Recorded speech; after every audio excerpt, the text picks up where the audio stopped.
Hi, it's Acacia with articulation. There's a difference between a good communication and a good communicator.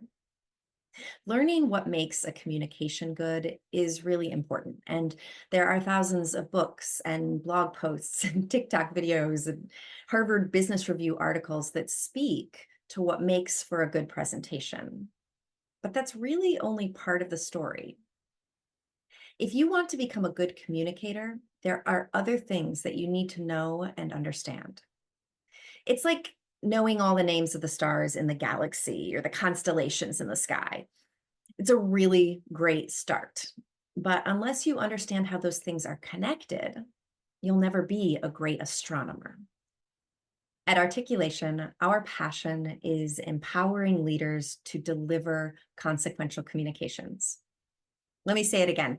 We empower leaders to deliver consequential communications.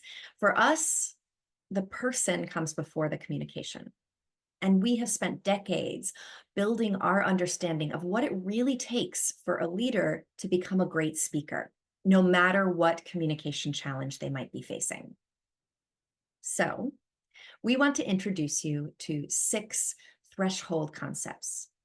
These are ways of thinking and practicing that we have found every speaker needs to move through and understand in order to become a great communicator. Naming these concepts has transformed our work, allowing us to better help our speakers build confidence and efficacy in their communications.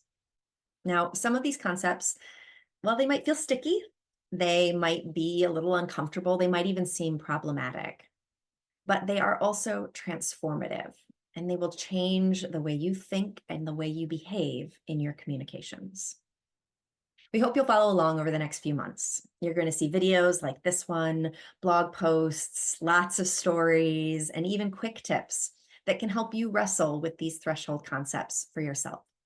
And we hope that you will share your experiences and stories along the way.